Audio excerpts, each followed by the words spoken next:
So good day mga bay, boss pa rin ng Boss Procol TV. Ayan, by this day, ayan, gagawin na naman akong isang nakakatipid na pagkain. Bago ang lahat, Team OFW sa Kalam at Ninang Janet Galvan Salazar, Team Tito Mons, Tita Mads, and also Team Shawen. Ayan, at sa mga bago kong mga kadikitan, maraming salamat for, ayan, dikit-dikit kay Boss P. Ayan, by this day, gagawa ako ng lumpiang Shanghai. Ayan. But, ang gagamitin kong pambalot ay ito. Ayan. So, yan ang gagamitin kong pambalot, ha. Tawag nila dito ay sambosa. But, dyan sa atin is lumpiang Shanghai. Sa ibang parte, ang tawag nila ay dumpling. Mga ganun, dumpling. So, ayan mga bay, samahan nyo ko nang mabilisan ng gawaan ito. Okay, para sa recipe na lumpiang Shanghai ala Procol. Ayan.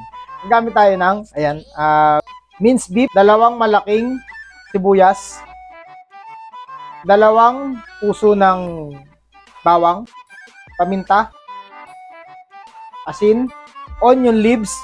Yan, onion leaves po ang gagamitin ko kasi walang available na celery dito sa location ko. Pero mas masarap po dyan ay celery. So, yun. At saka, carrots.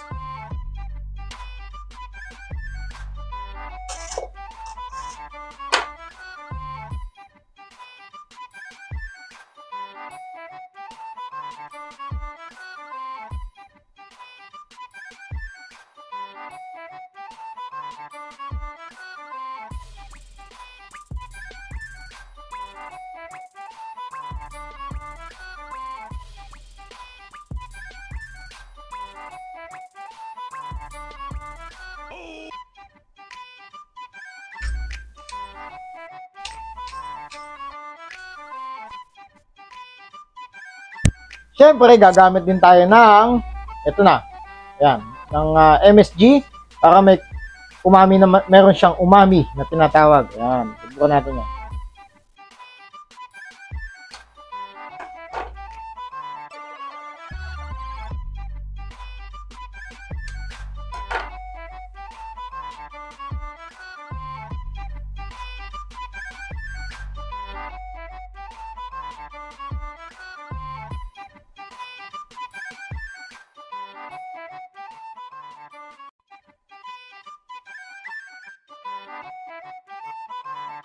It's the dream.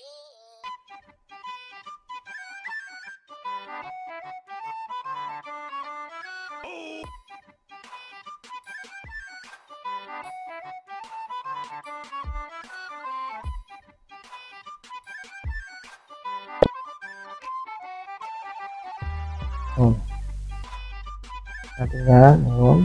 Then, lock. Tama na yan, pag ganun. Oops. Hindi po ba, mabilis lang? Ganun lang yan.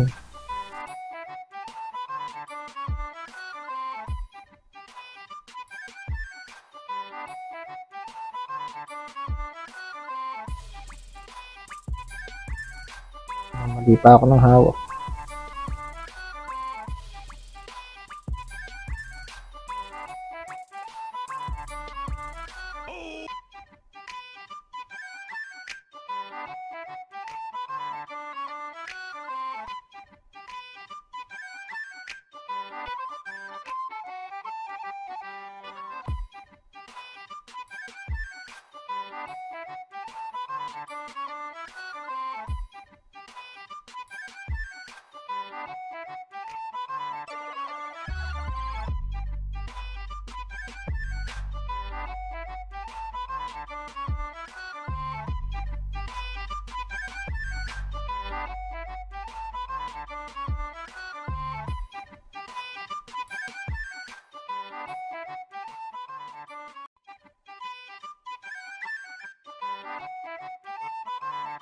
It's the dream.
So yun mga abay, at ito na nga yung pinirito ko na lumpiang Shanghai. So susubukan natin to ngayon kung anong lasa. At nagbaon ako nung ginawa ko din na sukang sinamak at nakita niya. So walang bias, kung anong lasa nito yun talaga sasabihin ko. Review pa eh.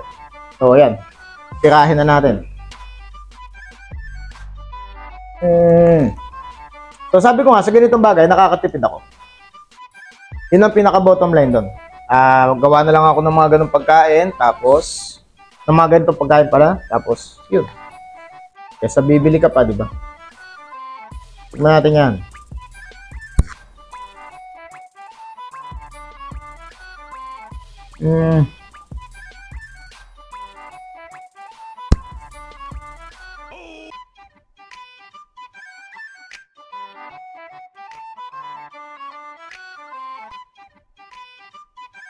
Matabang. Matabang sa lasa. Matabang sa asin, matabang sa paminta. Pero sabi ko nga, kahit matabang to, ang magdadala yung suka at masarap na rin kahit pa paano. So, yun. At saka yung pambalot niya, hindi talaga katulad dun sa atin na crunchy. Kasi ito medyo may kakapalan. Kaya parang kumain ka ng empanada. Yung empanada niya sa atin, parang ganun.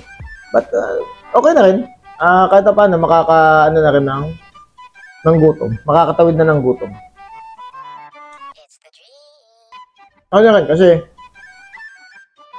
yung mixture naman niya, ang lumpiang Shanghai. Yun nga lang, downside talaga yung pambalot. May pagkamakapal.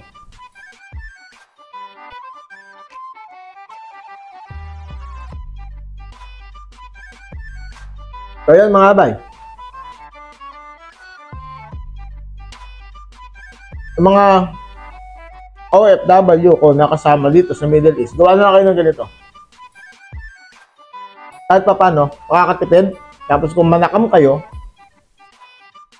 sa mga ganitong pagkain na nakasanayan natin sa atin, ay yan, yung makakain.